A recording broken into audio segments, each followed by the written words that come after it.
Hello，大家好，我们是大叔周文。哇，难得有一位嘉宾这么完整的跟我们一起念，跟得上我们的节奏哈。对，这个练习好几遍，对练习好几遍，必须的感觉这位嘉宾是我们大叔的粉丝哦。因为他自告奋勇说要参加大叔的节目，对，好，那我们欢迎嘉宾魏龙，对不对？魏龙同学，欢迎。好，魏龙的经历非常的精彩，我们今天要好好的挖一挖哦。好， OK，那魏龙，你可不可以先自我介绍一下？那肯定大家好，我是卫龙，保卫的卫，恐龙的龙。我是一个怎么说呢？新西兰出生的马来西亚华人。新西兰出生的马来西亚的华人。对，那可以是我爷爷奶奶是好像是广州的，但是他们去马来西亚，然后生了我爸妈。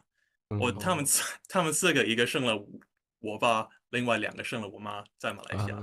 然后他们30岁左右的时候去了新西兰，然后生了我，所以我就是一个新西兰出生的马来西亚华人。对，你父母到新西兰工作，然后生了你，是不是 ？OK， 就他爷爷奶奶和外公外婆都是华人吧？你刚才是这个意思吗？好像是。我觉得我妈的爸妈是中国人，但是我爸的我没问过，应该吧。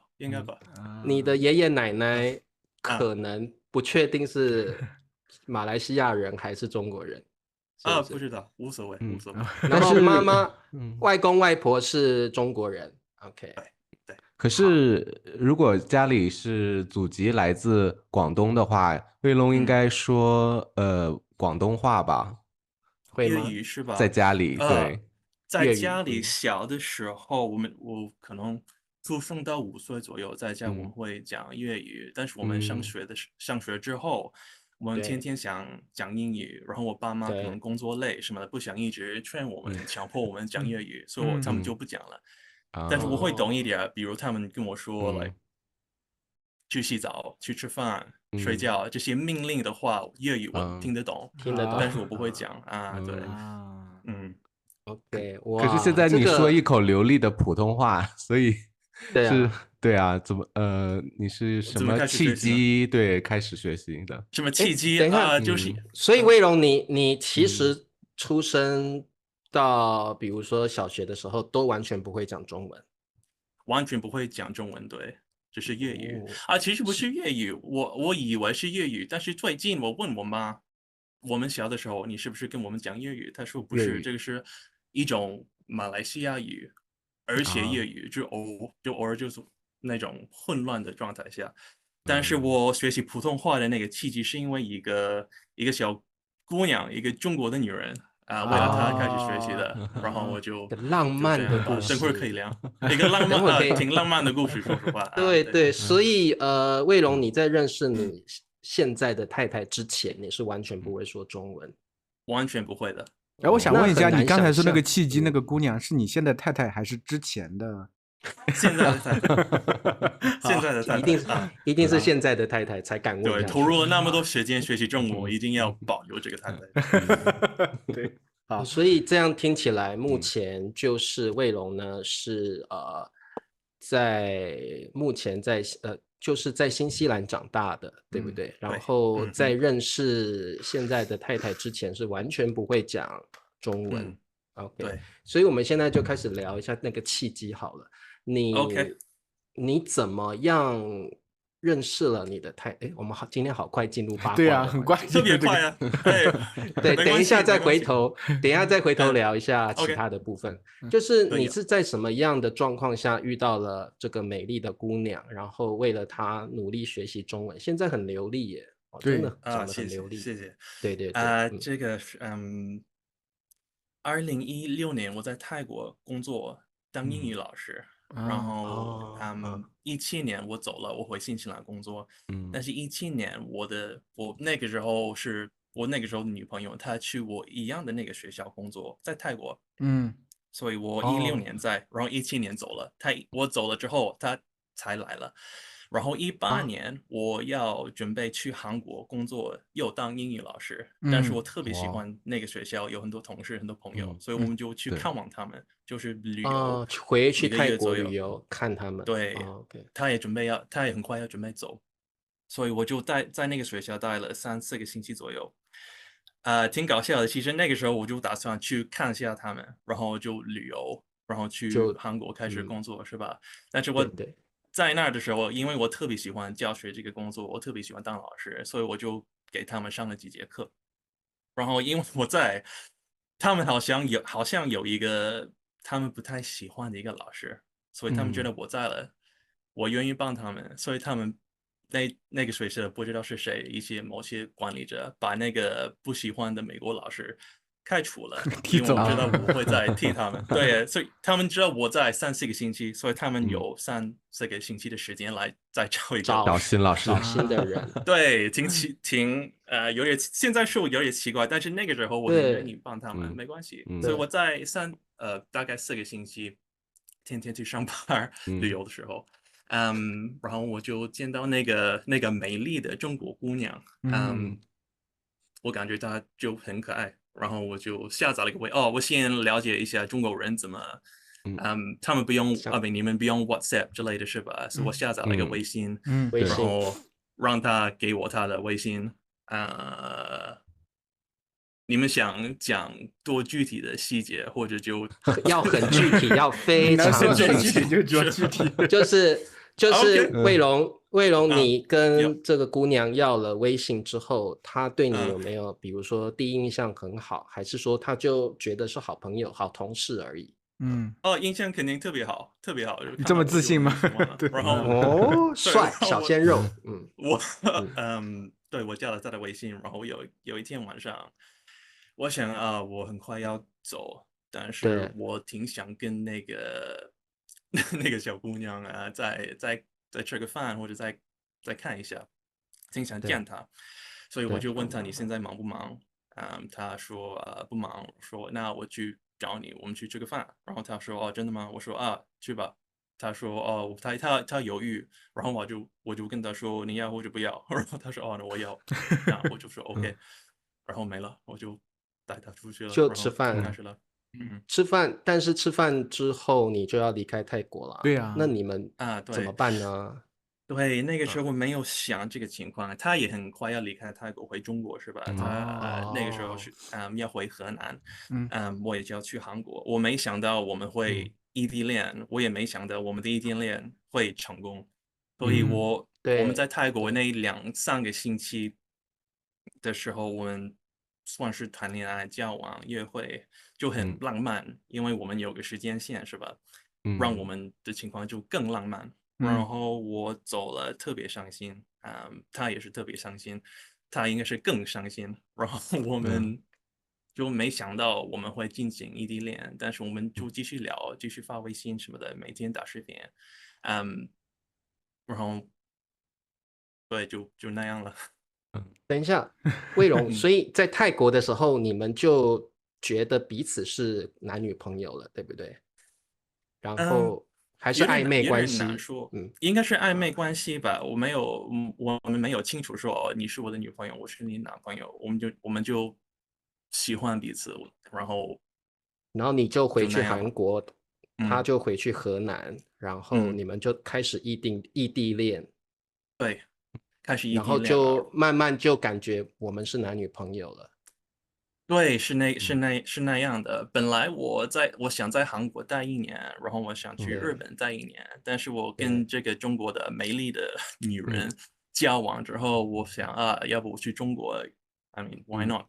所以我在韩国的我在韩国待了1年，他在河南，然后他去深圳工作了，然后过了1年，我的合同结束了，然后我就去中国了，然后我们在中国同居，结婚。回新西兰买房生孩子，然后我就见到你们了。太快！就是你后来在韩国的合同到期了，你就到中国跟他一起住同居。那时候是在深圳吗？还是？那个时候我去河南郑州，去郑州哦，你跟他在郑州就同居这样子，继续发展关系。对，然后过了12年左右，我们就结婚了，然后再过1年就回新西兰，然后就这样发生。其实我说的很快速，我快速的说，但是这些时间的中间发生了很多东西，很多事情。对，那你就是学习中文的时候，我很好奇，那你大概什么时候开始学习中文的？然后你是到郑州生活了好几年，对不对？开始学习中文应该是见到他的第2、3天左右吧。我觉得他是中国人，所以我想给他一个好印象，是吧？好印象。我就上了 YouTube， 上了油管学习点中文。我学了个啥？我学了个1、2、3，好像就1、2、3。然后我去找他，我说1、2、3，然后他就感觉我很棒，然后我们就开始对，那3个数字4、5、6太难了。然后我们怎么说呢？我在韩国的时候，一边上班一边学韩文，一边学中文，我就看油管，就随便看播客什么的。然后去了郑州，我们待了大概3年。对，学习中文的方式就是跟人交流，看播客，看电视，没了。所以没有系统性的上过课，就都是看油管的，就看油管、打游戏、看电视、看电影，跟人交流。没了。什么时候你会感觉？因为最开始是学1、2、3，什么时候你突然感觉自己好像突飞猛进，然后听的时候也听懂好多，然后说也可以，就是能够自然而然的跟别人交流，是什么时候产生这样的感觉？明白，确实有一天，就我突然感觉哇，我真的会中文了，是好像在郑州待了1年之后，我打算，我感觉 OK， 我的中文的那个听力已经够好了，我可以看一些电视剧，我不用看字幕了。我看了一个台湾的电视叫《想见你》，我不知道你们知不知道。茶叔，你知道吗？你们知道吧？想见你，就是穿越时空的。我知道那个。很有名的，很好看。很有名的。对，我看了1遍，我想挺好看。我看了2遍，然后我想还是很好看。我看了第3遍。第3遍对，看完第3遍之后，我感觉我的中文就非常非常好。我不是非常好，就是好了很多。我可以去上班。随便去什么地方，我就可以聊。我也不知道为什么，我就看了3遍这个电视剧，然后我就感觉我就流利了。那威龙，你看这个电视剧之前，你在选择油管的材料的时候，你会选比自己现有的级别高一点点，还是说你就是很随意的，什么级别都看，然后根据字幕来理解？2个都有，其实挺难的，就找自己的那个水平的一些资料，我就随便找，如果有点意思我就看，如果太难了，我偶尔会看2、3遍，如果太容易，我就一边锻炼一边运动可以听，如果很难，我需要把所有的注意力放在这个播客上面，然后好好看，好好听。对，然后我就每天一直听，每天一直看。那你是什么时候开始听大叔中文的播客的？我很好奇。你们发了一个，我也不知道是不是你们的刚发的，但是有个中国人为什么喜欢存钱对，应该是21年底左右，我在找中文播客，因为那个时候，比如像你们那样就很自然的聊天，我想找这种播客也并不多。然后我就突然找到你们了，看了你们的视频，然后我想OK，然后我就天天看你们了，然后一直到现在。那一期我记得我就是夏天蛮热的，我就随便穿了个那个 T 恤，然后那个 T 恤然后也挺难看的，然后灿叔又给我截了一个那个大笑，没有人在乎你穿什么，你没有穿都没有人，就没想到那一期成了爆款，就那一期我们3个就瞎聊的，就完全就是没有很好听的，你们瞎聊就很好听的，真的。就我们瞎聊对学习者是最有用的呀，对吧？不过卫龙学习中文的这个经历蛮特别的因为大部分的学习者都有自己的一套理论，或者觉得应该要找一个老师来教他，但是卫龙好像是通过很自然的方式，然后那个生活的环境，然后再听听播客，看看电视剧，这种方式真的我觉得魏龙说中文很流利，很地道，所以这种方式你的词汇是怎么记的？我很好奇，说实话，你有专门去记吗？词汇怎么记的？有时候吧，我就看 Pleco 看一些软件，如果我比如上这个节目之前，我刚才看你们刚发的那个视频，如果你说了一个我不认识的一个词，我就会查一下，然后查1-2秒，我就看一下，OK，然后继续看。那个是有时候，我大部分的时候，如果那样一直查的话，我会感觉我正在学习，然后有点无聊，所以我就不查了。不要那样，对，你都是很可是卫龙，我学西班牙语的时候，我也是天天看电视剧啊，然后看西语的这个电影什么的，我基本上都能听懂。但是你让我说出来说的那么精确、那么准确的话，我会觉得有难度的。对，但是我发现你的这个用词啊，还有这个句子啊，准确度是蛮高的。对，所以谢谢。你怎么做到的？我怎么做的？我也不知道，我就一直看，我就一直听大树啊，没有个大树 Spanish 是吧？但Ben说那个西班牙语有一点特别是吧？每次你想说什么动词，你需要想这个动词还好，就是真的吗？就是那个语法的话，如果我就是用这个现在时啊去说的话，就还好。但是你让我用那个 subjuntivo 那种语法去交流的话，我就很少用，我会去刻意避开那种很难的句式，我就是用那个简单的现在时、过去时啊，然后完成时，但是不会挑战那种虚拟式的这种简单的也可以，没事。笨老师，你不是很忙工作是吧？所以你应该没时间好好学习。对，所以我就很好奇你是只听还是说你住在郑州也有很大的帮助？就是应该有很大的帮助吧。但是我在郑州待了3年，然后你现在在新西兰了，对不对？在新西兰待了快4年啊，但是我中文还是天天提高。这个对，我觉得卫龙就是Ben叔想问的，就是说你怎么样让自己的输出这么的流利？因为你现在不在郑州了，你在郑州那3年你是有环境的，而且也不一定有环境，因为郑州人讲话的口音很重，你听不到地道，你听不到地道的中文，所以你的输出能够这么流利，是不是有一套自己的方法？还是你觉得这个就是自然而然的一个状态？我觉得就是自然而然的状态。对，我没有怎么说，我没有练习过口语，我没有练习过说出来什么话自言自语，我没有练习过。我练习过，但是我练习过录音，就录我自己。然后给自己听我自己的声音，我感觉超奇怪，所以我就不做了。这个视频上完我也应该不会看，但我就怎么说呢？我就一直听吧，一直听，一直看，一直听，哇，一直看播客。对，这个太厉害了。那你有跟你太太常常用中文聊天吗？对，大部分时候是中文，但是我觉得我们应该多讲一点英文，因为他不太喜欢学习。但是在家，如果我们一直讲英文，会感觉稍微有点奇怪。为什么在讲英文？这个很不自然。但是我们应该多讲一点英文。但是对，在家我们讲中文，但是跟女朋友、跟太太，天天讲中文，其实这个帮助也不是特别多，因为我们讲的一些话题，每天都是一样的。对，你要吃什么呀？对，你什么时候回来呀？对，吃什么？孩子们怎么样？你有什么打算？你工作怎么样？就大部分的时候是差不多类似的一些话题。可是你也没有河南口音，因为河南口音很重的，我觉得很重呀，很重，很难听的啊，很难听。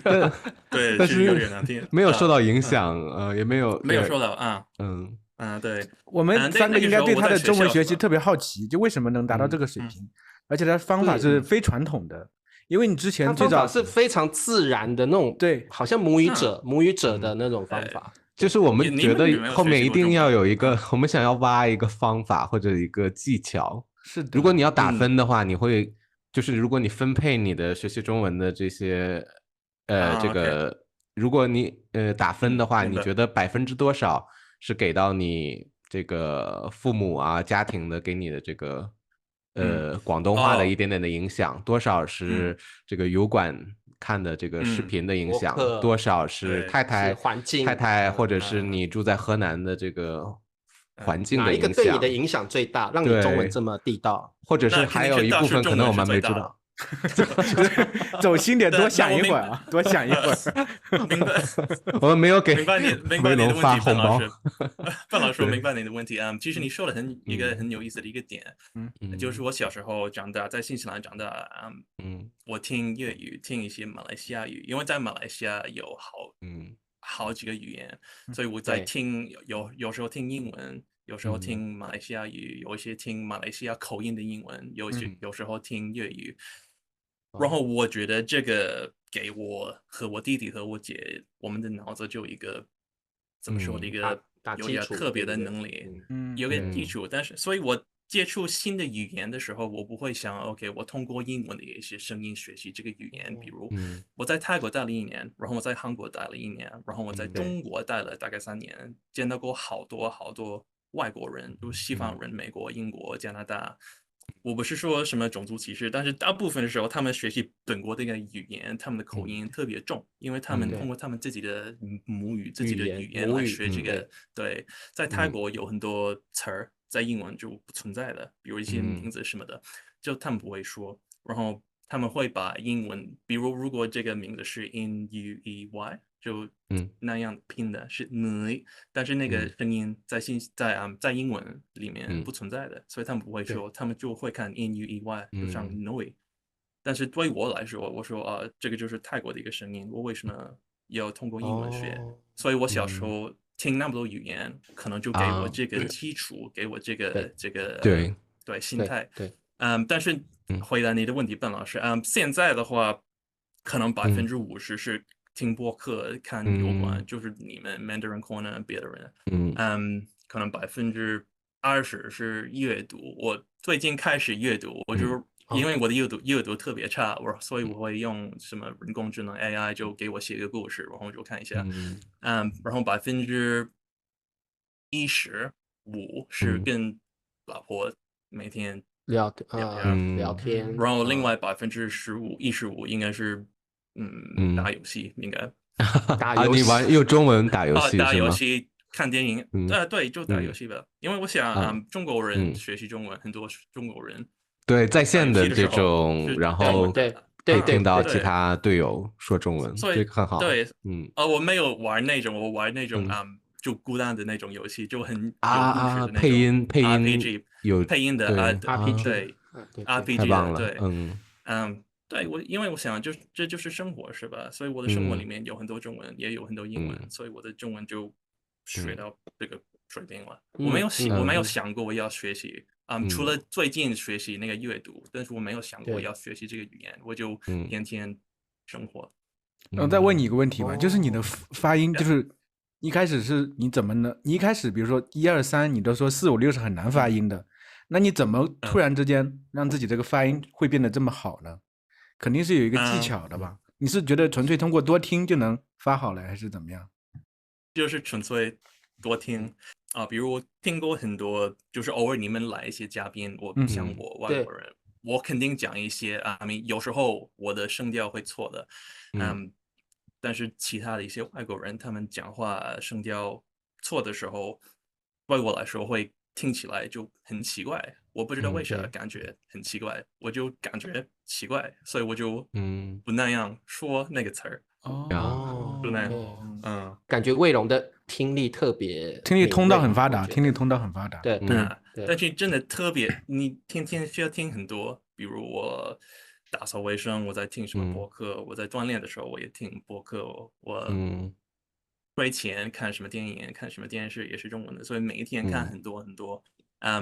查叔你刚刚问的那个，我在郑州的时候，在环境里有帮助吗？也肯定有，因为就多听吧。如果我在办公室，我现在在新西兰在银行工作，没有什么中国人，在办公室听好几个小时的人聊天讲话都是英文的。但是如果在郑州，在中国，办公室工作，你每天听3、4、5个小时的人就说话，你偶尔就偷偷听他们。那魏龙，我们就是回到这个，因为我觉得你的个性是个很特别的人。为什么我这样说呢？因为你说你在泰国工作了一阵子，又到了韩国工作了1年，后来又去中国跟老婆在一起。那我觉得你为什么会有这样的生活方式，就是很喜欢去不同的国家去体验那个生活？你是怎么样个性的人呢？那个时候我刚大学毕业了，然后我跟我的家人也有跟几个朋友出去旅游，我就第一次大旅游出国，去了马来西亚、新加坡、泰国，就澳大利亚几个地方，然后我发现旅游很好，然后我想。我回去新西兰的时候，你们听说过这个成语，就是怎么说 post vacation blues， 就是旅游完了之后，你会有点压抑、很郁闷，因为你回家了要工作。我有那个感觉。节后综合症嘛，那就是对，差不多的意思。然后我特别再想出去。其实那个时候我在新西兰也有点无聊，我喜欢新西兰，我很喜欢新西兰，我所有的好朋友都在这儿，但是我想出去看一看。我有一天刷个脸书，我看到一个机会，就是你可以去泰国一边工作一边旅游，我想真棒，然后我就去了，然后在泰国待了1年左右，我也发现我特别喜欢当老师，所以我就去韩国。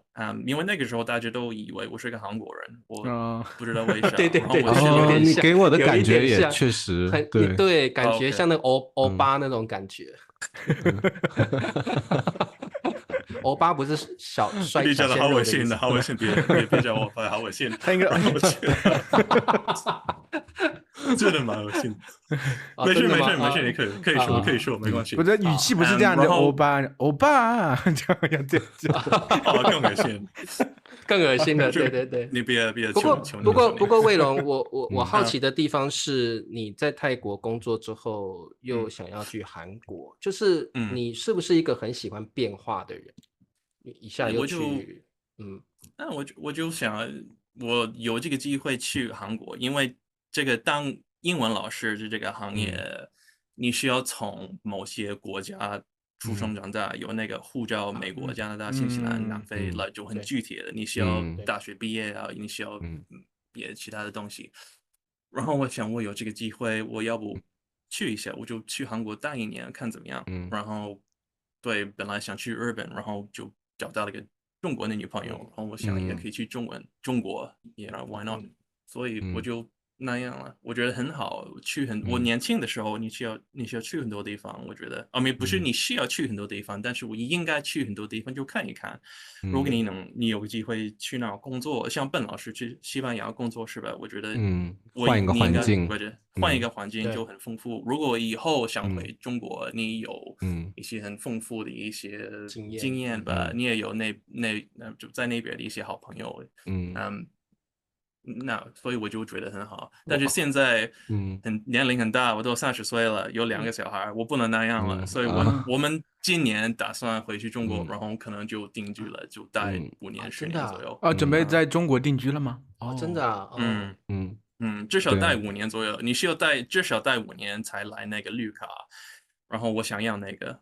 中国绿卡吗？所以我就买对，如果你有中国老婆而且你待5年，你可以有一个中国绿卡。对，所以买高铁票的时候，我就可以用那个绿卡，会感觉很棒。我特别想要那个感觉那很方便，就是唯一的原因。对，对，所以就我不知道是不是我的性格，但我想，如果你年轻，你有这个机会，你应该去很多地方。对，不一样的人生阶段，那个人生阶段，我觉得是想要换地方的。那威龙，那你当时在泰国生活工作和在韩国工作的时候，你会感觉到这个2个国家的大的差异吗？就是我的刻板印象会觉得在泰国大家都比较佛系，比较放松轻松一点。我会觉得韩国可能跟中国差不多，就很卷的那种压力很大的感觉，是不是这样？是的，这些刻板印象其实都是不是都是真的，但是大部分是真的。在泰国确实很放松。如果他们说我们今天下午要开个会，我说几点开会？他们说2点 ，OK， 我们2点过去，但是他们3点到。就是做东西就很慢，但是他们很开心、轻松，我挺喜欢这个生活的方式。在韩国，但是在韩国我也喜欢，他们刚好相反。如果他们说2点，你需要1点55到，然后一天干很多东西，每天很快，我也喜欢。像中国，你需要准时到这个地方，准时开始工作，每天也比较快，比较卷，我也喜欢。所以但是我听说韩国好像那种等级比较明显一点，就是跟领导说话的时候，会不会要特别尊敬啊？怎么样？有些人需要，那个时候我不需要，因为我是老外，我也特别外向，我也学了韩语，所以我可以随便跟人说。但是大部分的时候你应该那样的。如果你接触一些比你年龄大的人，你需要用另外一种语言跟他们讲。如果你接触到你同龄的人或者同年的人或者比你年龄小的人，你可以怎么说呢？就比较轻松的说话。那个现象我不太喜欢，因为他们怎么说呢？可能如果韩国人看，可能我也不知道他们会感觉怎么样。但是如果你见到一些年龄比你大的人，他们想命令你，他们想怎么说呢？跟你说什么话，有点像在中国的那个跌位的那个词，有点那样。对，你需要听他们。但是可能那个老男人的那个建议不太好，也不是特别好，但是你还是需要为了这个文化，为了大家都不吵起来，你需要听他们。我也不太喜欢。对。但韩国有很多的好点，我非常喜欢韩国，但我更喜欢中国。OK， 中国有什么让你喜欢的地方？其实除了太太之外，有什么其他让你很享受的地方？现在我想在中国的时候，就每一天就很有那个热闹的感觉。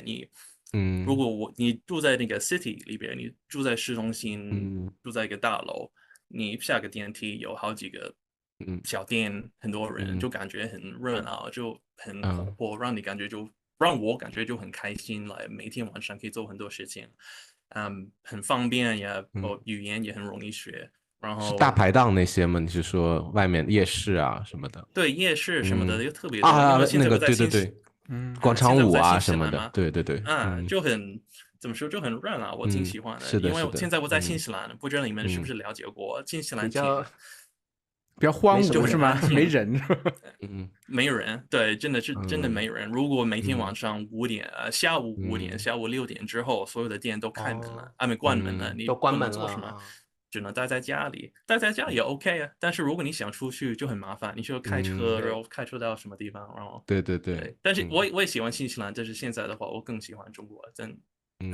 也 OK， 对。然后这个魏荣刚刚聊到，就是可能会要到中国定居了之后，对啊。那我就想到一个问题魏荣，你现在之前是年轻的小鲜肉，年轻的欧巴，然后呢？之前现在不是了，但是现在是爸爸了。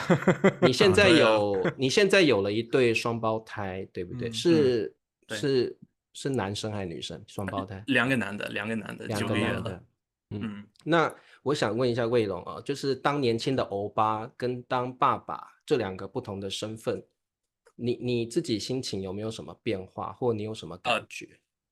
特别多，灿叔我觉得你也明白，对，就灿叔那个这几百年前的事情，所以你说你不要说我。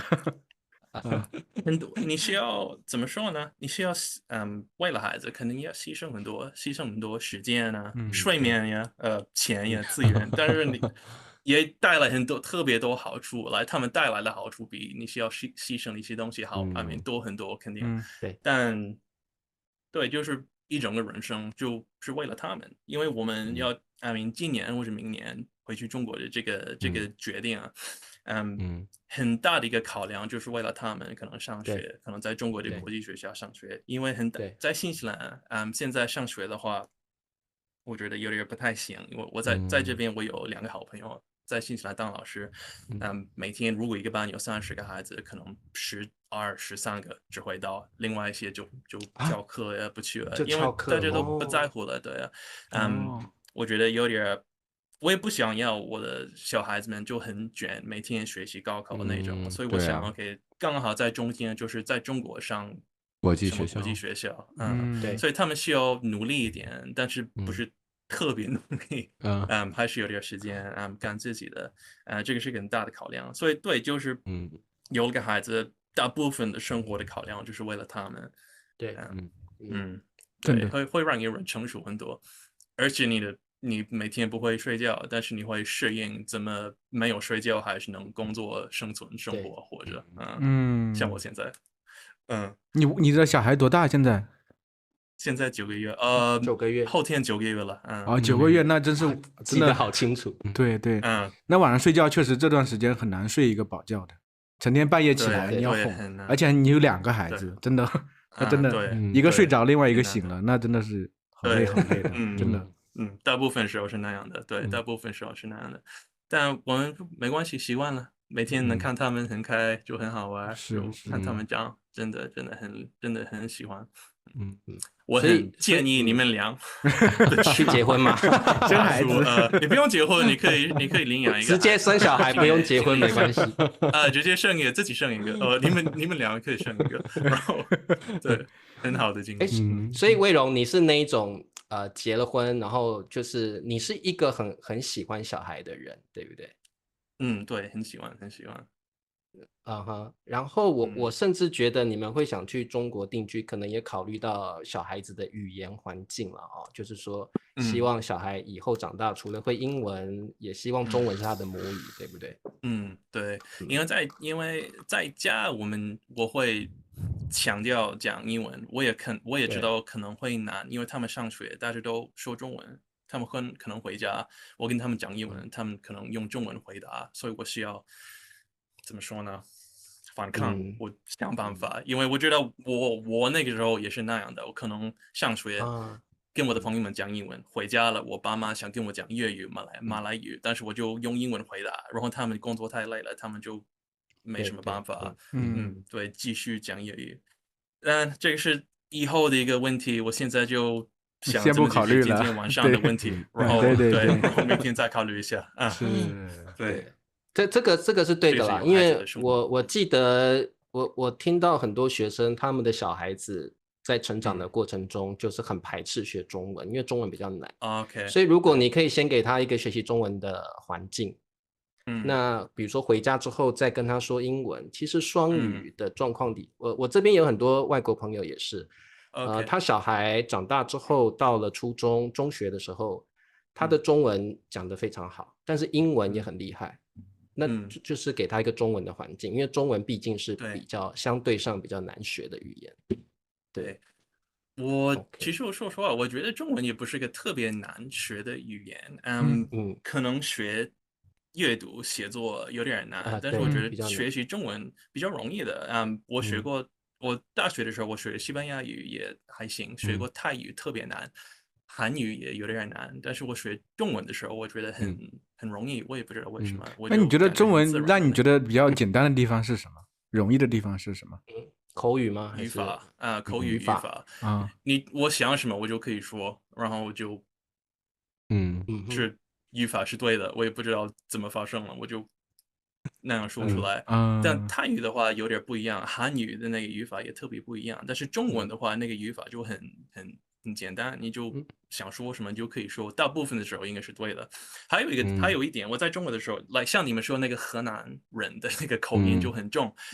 对，我觉得所有的省的人的口音很重，北京人、上海人就是很重，是吧？所以我在郑州待了2年之后，我会去超市去什么地方跟人交流的时候，他们会以为我是中国人，但是这个不是因为我的中文很好。就是因为所有中国的某些省的，我觉得其他城市的一些口音特别不一样，所以他们可能就以为我们在北方，外地人，他们可能会想我是个南方人，对你可能是个南方人，对，是的，对，所以就是那个意思，所以我觉得中国就算你说错的时候，可能中国人会以为你就是个其他地方的人，然后你就是的。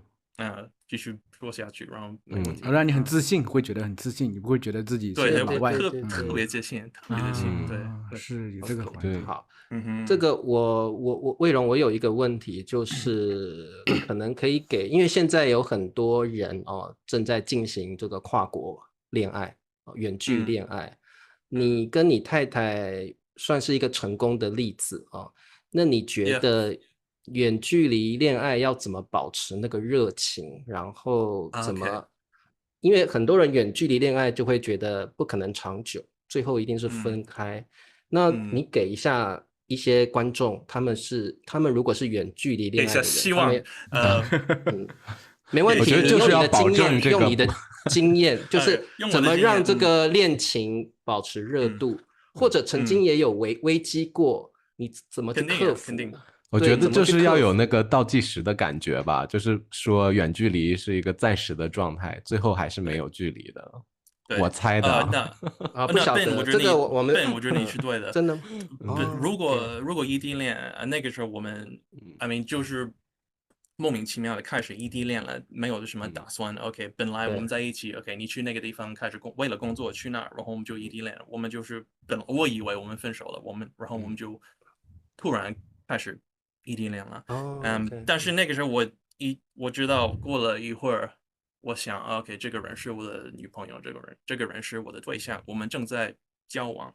我知道肯定 ，OK， 我的合同过期了之后，我肯定会去中国，不能保持一辈子异地恋，或者没什么打算，没有什么时间，一定要去找他或者他找我。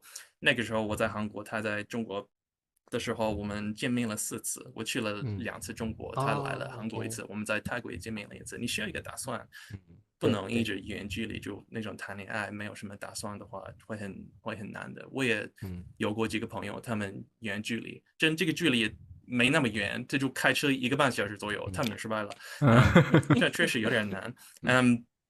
回答你的那个问题，查出跨国婚姻确实有很多文化的一些区别，偶尔会让我们有些吵架，但是我不是那种会吵架的人，因为我早就知道，如果你吵架没什么用。然后我老婆可能知道，或者她可能也学我，因为我小时候看到我爸妈天天吵架，我经常吵架，我每次会有个不好的结果，所以我知道这个是不应该的。然后所以我们不会吵，但是我们会有一些矛盾，我不同意某些点，他也不同意某些点，你需要妥协。对，不能说给。有什么情况？我是西方人，我通过西方人的一个想法来看这个问题，我的想法是对的，因为我是西方人，你是中国或者你是亚洲人，但是这个不是对的，是吧？我们就是不一样文化，不一样看法，所以你需要妥协。但是有时候确实很难。我想给希望，所以我说你可以，如果你学彼此的语言，你好好学。我也想说努力，但是我觉得学习语言你不用努力吧，你就找一些你喜欢的事情，也像我听你们打游戏、看电视、看电影，你找你喜欢的事情，然后你就听你就看，然后你慢慢学这个语言，学那个对象的语言，然后对象也学你的语言，也学你的一个文化，你也学他的文化。但确实有时候会有点难，比如这个我还没。那个时候刚刚我没好好说，我们刚开始交往的时候，我的女朋友，那个时候的女朋友不是疫情，她爸妈特别反对我，因为我是外国人，就是特别反对真的很想让我就特别激烈的想让我滚，就我很惊讶，真的很惊讶。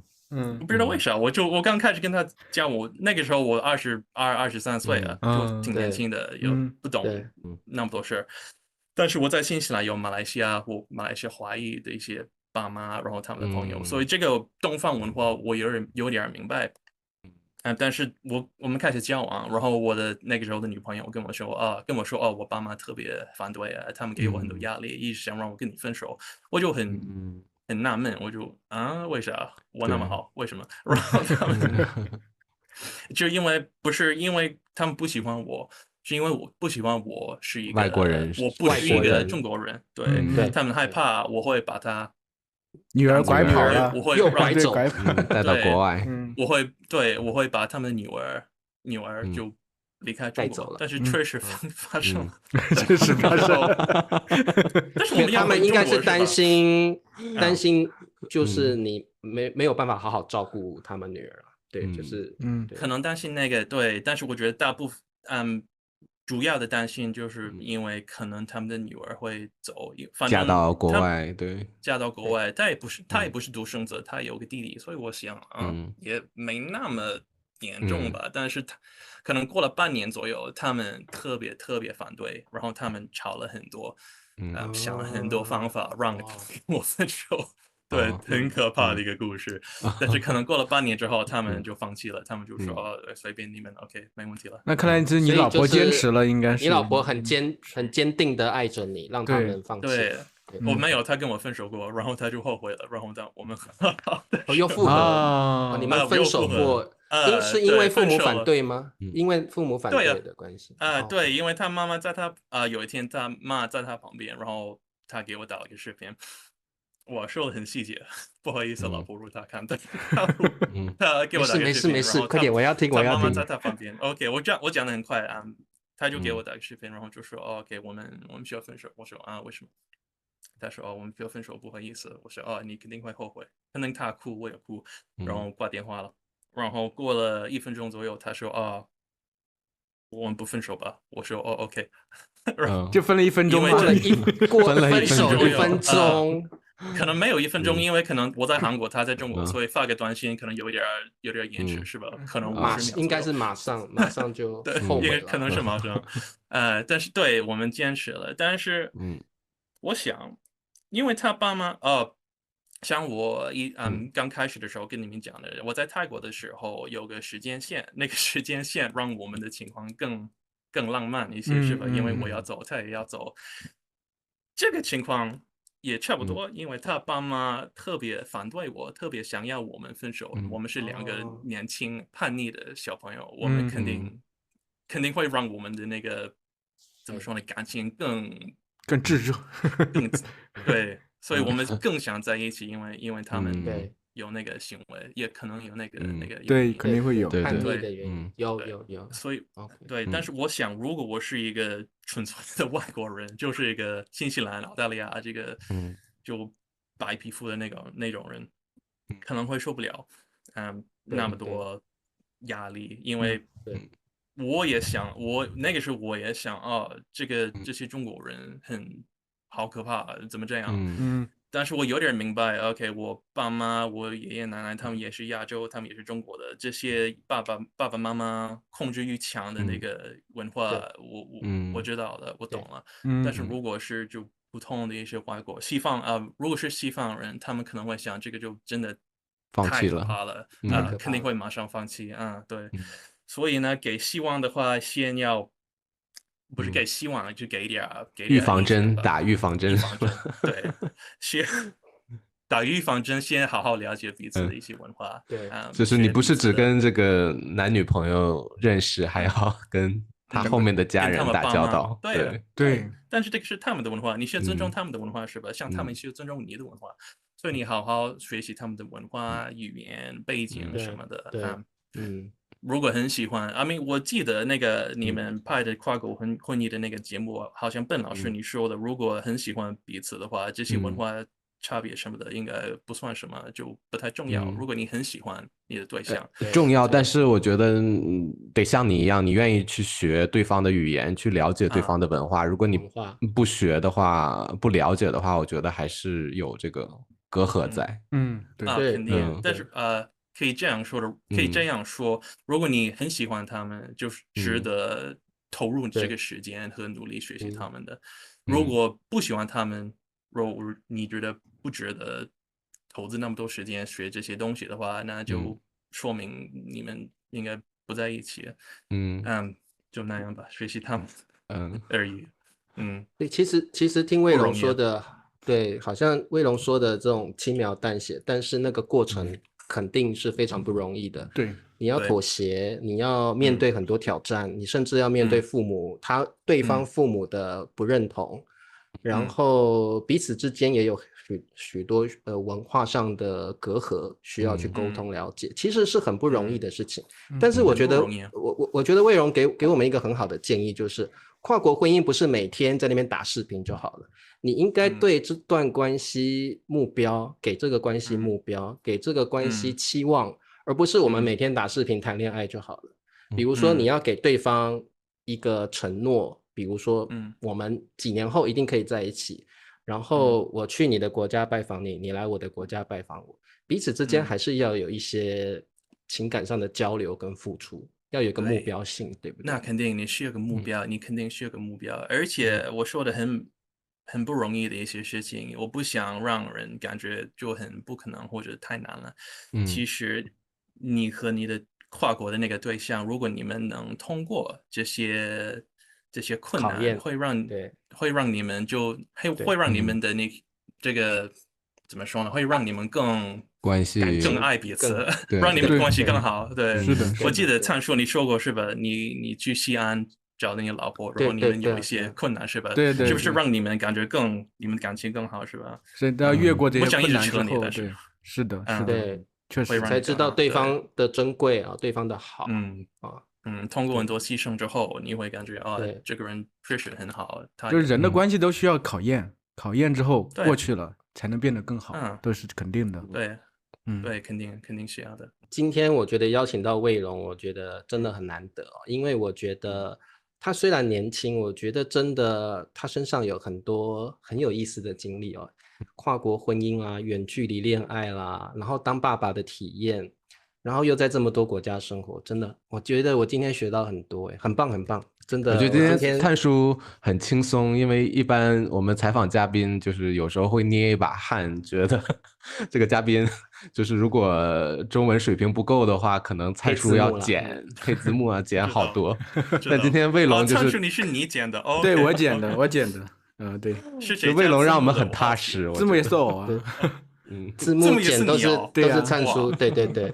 哇，所以这一次灿叔很轻松了因为我觉得魏龙的中文口语真的跟母语者差不多了，我真的这样讲，谢谢，声调也很棒声调很棒，谢谢。好，那我们今天就感谢我们今天的嘉宾魏龙那魏龙，这个希望你现在当爸爸了然后也生活上也不一样了希望你这个一切越来越好。